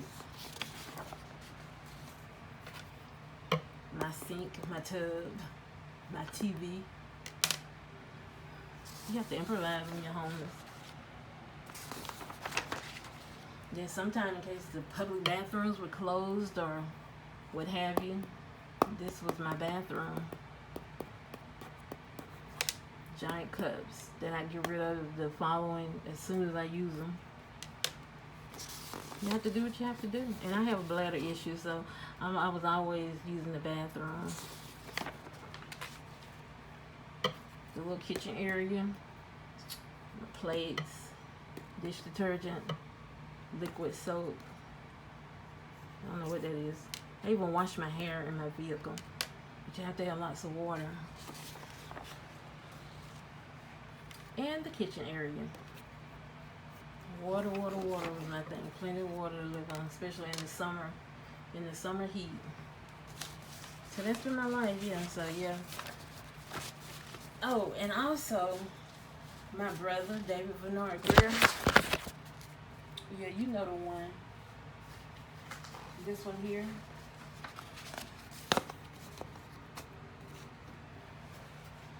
This is what I forgot to tell you. So anyway, when he was married to his second wife, he had girlfriends on the side.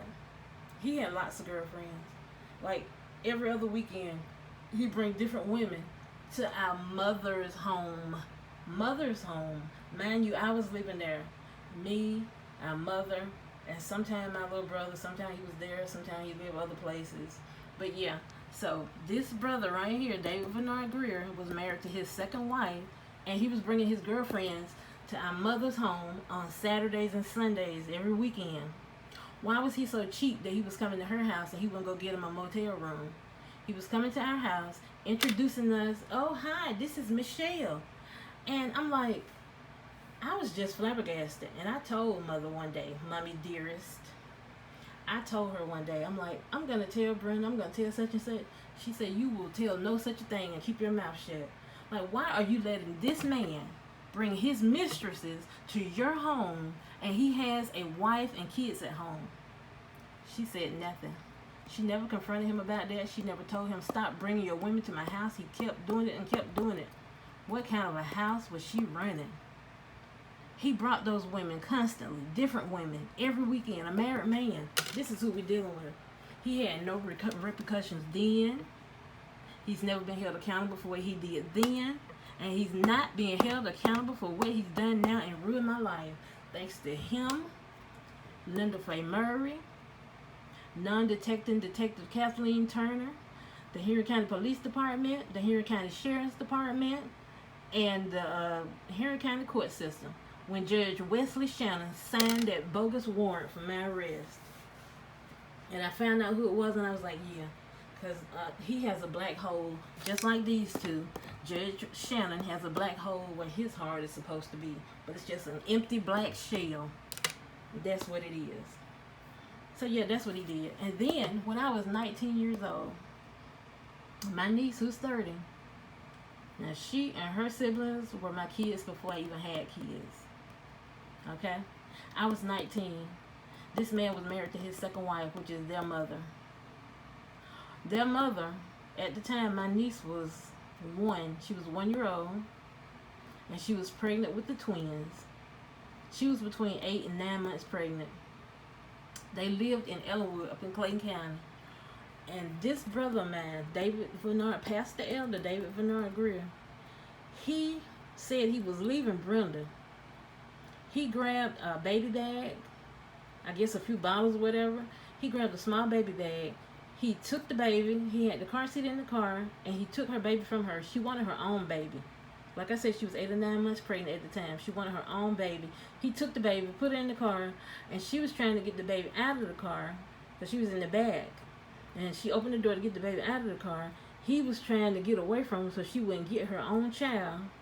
And so he messed around and he knocked her down with the car while she was trying to get the baby out, and he ran over her leg. He ran over her leg. He came down to us, brought us the baby, and told us, he was actually bragging how he ran over her leg and left her on the ground in the parking lot. This person right here, David Bernard, he did that. Okay? So then he brought the baby to us. Only thing that child had was what was in that little baby bag, diaper bag, whatever you want to call it. That's all she had. It was a few Pampers, maybe one bottle, maybe one pair of changing clothes, maybe, I don't know. So, of course, by that time, her mama, I just say Brenda had a broken leg because this fool had ran over her leg and broke it. She had a broke leg. She ended up in the hospital. It wasn't actually time for the twins to be born. I can't remember what month it was, but it was in, I don't know, I can't even remember, I'm not going to say. Maybe it was like a month or two before the twins were born. They were born in April, on April the 6th. So, I really don't know if it was February or March, but it was before the twins were born. So he took that baby, brought the baby down to us. If you're going to steal a child from their mother, why bring that child down to your sister and your mother? He brought the baby to us where we had to take care of the child while he was off doing whatever he was doing. I doubt he was working. He barely worked. He worked sometimes. He didn't work all the time. But when he brought the child down, he didn't bring her anything. He bought no Pampers. He brought no milk. Now, I think she was on WIC. I believe he brought the WIC vouchers. So we were able to go and get milk, I believe. But he brought no Pampers or anything. That stuff was coming from us. And my cheap, evil mommy dearest was set up here, and she sent me to buy some Pampers from Family Dollar. I remember it like it was yesterday. I went to I said, please, can you just give me some money? We buy some real Pampers. She was like, no, get those Pampers. So I went to Family Dollar. I bought those Pampers. You get like 24 for, it was $3. If anybody's considering buying Pampers from Family Dollar for their baby, please don't do it. Please don't do it. No sooner than you put it on, it soar right through. So, about a month later, well, at the time, my 1-year-old niece was not walking. So I kept trying with her every day because I was working full time. I'd get off work, come back, spend time with her, try to teach her to walk. And thank God that she started walking right before the twins were born. So then the twins were born. My sister-in-law in the hospital. The twins were born. I don't know if something happened. They said they had to keep her in the hospital, and she was going down to another floor because she had to be hospitalized for a minute. Now, out of all this stuff, her baby was gone, her leg was broken. That was enough for a nervous breakdown. It was enough. It was more than enough for a nervous breakdown. So nevertheless, she was gone for a minute. So they were going to put the babies, because my sister-in-law, her sister and her mother worked every day. My mother didn't work. So they were going to put the babies in defects care. And I was like, oh no. I was like, I don't want any of my family in the system. And so we had like 1 or 2 days. We got to decide what to do with the babies, or they turn them over to defects. So I was like, okay. Well, I'll take care of them. Just bring the babies down. So this lowlife went and got the twins and brought us newborn twins down to the house. No Pampers. Okay? And I can't remember about the clothes. Maybe he brought a few clothes. I don't know. Maybe I bought them. I can't remember about the clothes. But he brought no Pampers, no nothing. Whatever little bottle they had or whatever from the hospital, that's what he brought down. And he was gone about his business. So every day, Mommy Dearest would keep the kids. And as soon as I get off work, as soon as she see me come through that door, she would run outside and say, okay, I'm going to tend to my plants. And I didn't even get to take my shoes off or change clothes. She just, okay, here we go. So I had newborn twins and a 1-year-old. So by that time, like I said, he brought no Pampers, no milk, no whatever. I can't remember how we got the milk. I don't know. I think we bought the milk maybe. We had to buy the milk because he didn't buy anything. So I was already using the Family Dollar Pampers on my 1-year-old niece. So when the twins came, they didn't have anything but what the hospital gave them. She sent me back to Family Dollar. I said, Mama, please, I don't have any money, but I get paid Friday. Please let me go to Walmart and get some real Pampers. She's like, no, go down now. That's cheap. They'll be fine. Lord, I went back to Family Dollar, bought some more Family Dollar Pampers. All 3 babies had on Family Dollar Pampers. No sooner than you put the Pampers on and they wet at one time, it's like it just soil right through everything, come falling on the floor. So then she sent me back to Family Dollar to buy rubber pants. Can someone please tell me who was using rubber pants back in 1992? It was the 90s. No one should have been wearing rubber pants at that time. And so I just had a mess because by that time you had to rinse and wipe out the rubber pants. When they did number 2, it was just such a mess. It was terrible. Oh my God, it was awful. And so when I got paid that Friday, I went to Walmart over in Griffin and I bought some Loves. No, I didn't have money for Pampers, but I bought them some Loves, which was the next best thing.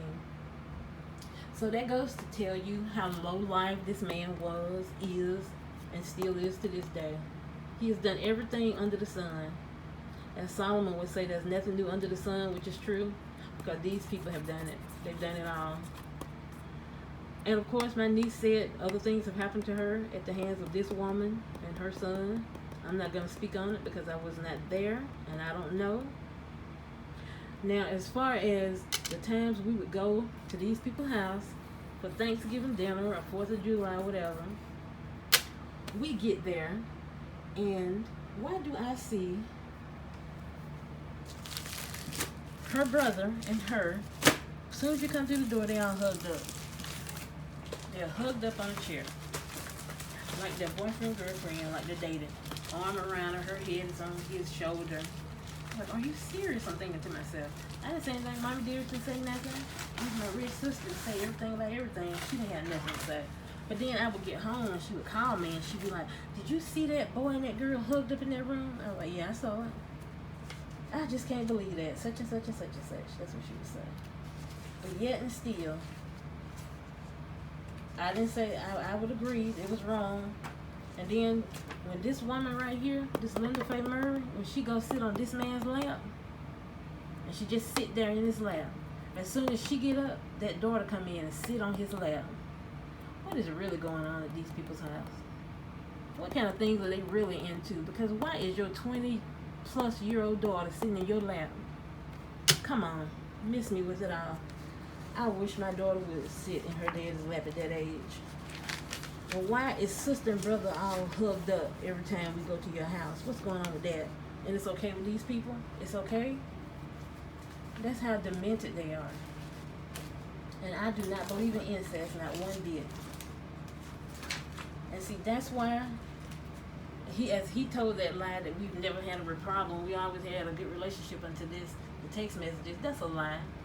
I was in my home for almost 12 years. They lived not too far from me, about 12 minutes away from me. I have never had these two people at my house. I've never invited them to my home. And the reason I haven't invited them to my home, because only angels live there. No devils were allowed. I didn't want them coming in, bringing their evil spirits, leaving them behind. No. I never invited them to my home. I never had a good relationship with him. He lied to the detective. The detective lied on me. He lied on me. Linda Faye Murray lied on me. All to tear my life apart. And so, yes, this is to the Henry County Police Department, Henry County Sheriff's Department, with Detective Kathleen Turner and the Judge Wesley Shannon. All these people in cahoots together just to do me in. I lost my home because of these people. I lost my livelihood. I have had so much stress in my life these past 3 years than I've ever had in my whole life put together, because what these people have put me through. Have nowhere to stay. I would have never thought in a million years I would be this age and homeless. This is ridiculous. But these people are running around footloose and fancy free, and I'm struggling. And because foreclosures mess your credit up so bad, it just really deteriorates your credit. That we couldn't rent an apartment, can't rent a home, because everybody goes through real estate agencies now. Nobody rent to us, so we're just out in the streets, walking these Georgia streets, all because of all these people that ruined my life because of nonsense. And yes, I do want to be financially compensated for all my pain, stress, agony. They've harmed me. I have had mental, physical, and emotional pain come upon my life. I've had lots of strife every day. And I had just, right before they arrested me, I had just gotten my blood pressure down to where it needed to be for my kidney and everything. And then getting locked up for those 6 days and it being at stroke level, and that could have really killed me. And they did nothing. They did nothing for me. They sent me to the infirmary and then sent me back, and they still wouldn't give me my blood pressure medication. And I couldn't call my family. The only time I talked to my family was on that Thursday when I was arrested. I didn't talk to them that Friday because I was sick, and I didn't jump up when they called for head count. I talked to them that Saturday, and so that was the last day I talked to them, that Saturday. By Sunday, Monday, and Tuesday, my code wasn't working, and they wouldn't let me in. They wouldn't let me call out. And I kept telling them, please give me a new code. Please give me a new code. They wouldn't give me a new code, and I couldn't call my family. My family was worried about me. My immediate family was worried about me. Yeah, they weren't like these siblings that I have. That's always been haters. Because they don't like for my light to shine. But God gave it to me. And only He can take it away. And because I shine so bright, I guess they've always been jealous. That's why they treated myself and my baby brother like stepkids and stepbrothers and sisters. All those years of taunting, all that abuse our mother put on us, but especially me. Sticking knives to my throat, saying she'll kill me. She'll cut my throat. And she looked crazy enough to do it when she said it. Okay, and just all kind of things she's done. She's done many, many things in life to me. When she told me back in the early 90s that I couldn't take a shower because she had to water her plants because the plants were more important. That's what she said. Because at the time we were using well water, not the old well water where you have to drop a bucket down in, but actual well. You had to go and prime it sometimes. It's out in the yard. You know, we had well water. It was running low, but we couldn't hook on to city water because they weren't giving it to people up in the country yet. And so she said that her plants were more important than me taking a shower. So while she was out there watering those same plants, I would jump in the bathtub, take a bath, or jump in the shower and jump out before she even knew I was in there. And she's been very abusive her whole life. She's been very evil, very abusive. She, like I said, she put up with this man right here, bringing all his mistresses to her house, having a wife and kids. He's done all kind of things. She's never said anything. The daughter always sitting in his lap, laying up on him like she's the wife. The daughter also leaning and laying all on her stepbrother like they dating. They've never had repercussions for anything, not any of my family. And so the same rich sister that said, well, did you see them doing this and you see them doing that? And when I say yes, and then when I asked about it, I said, well, you all never told him to stop doing it. And she said, well, that was none of my business. Well, if it was none of your business, why did you call me and tell me about it? Why did you bring it to me? So since I've had a restraining order, I've had aunts, uncles, and cousins to die and pass away, and I couldn't go to the funerals because I had to be away from those two people, those two evil people. I had to be away from them. I couldn't be where they were. And I've missed out on a lot of family gatherings and everything because of these people.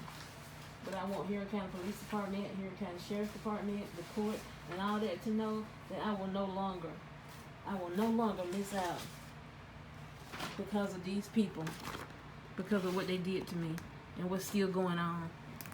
So what I want the charges dropped against me, those fake charges that they conquered up, I want them dropped against me. I want to be rewarded monetary damages for mental, physical, and emotional anguish and distress. And I am requesting that Henry County Police Department, Henry County Sheriff's Department, Henry County itself, Henry County government to pay me $4 million for 3 years. Well, actually, it's been 3 years and 2 months almost of pain and suffering and homelessness that I've been out here in these streets and dealing with all this stuff because of you people. I want $4 million for my pain and suffering and mental anguish. No one else would help me. And I sent this whole big packet right here. I've called, I've tried to get help from people. I even called when I called the department, the police department, and all these people. Nobody would help me. So I sent this big packet of stuff right here. This packet. I sent it to the Department of Justice, and I sent this to the FBI. They have all my information. Well, like I said, $4 million. And the reason it was $1 million per year, which would have been $3 million, but $2 million for last year for my arrest for those 6 days and extreme pain, anguish, suffering, mentally, physically, and emotionally. And I need to build my life back up and get my life back on track the way God wanted it to be. And my family, they've been horrible people. They've been horrible to me, and put downs and put ups and innuendos and all of that. And so it never showed on my face, and it never wore on my face, but it wore on my body. It wore on my body, taking all this stuff for all these years from my family. And I started having this health problem and that health problem. And then Mommy Dearest made me injure my back again. So that's my biggest problem. That is my biggest problem. But God has blessed me and taken me to another level. He delivered me from cancer.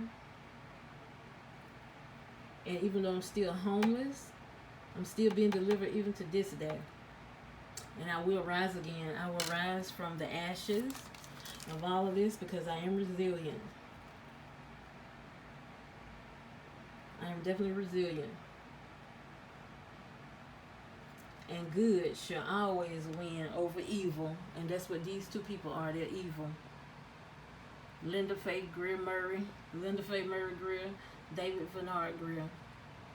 They're false prophets. They're evil. They're seeds of Satan. Satan's dominions.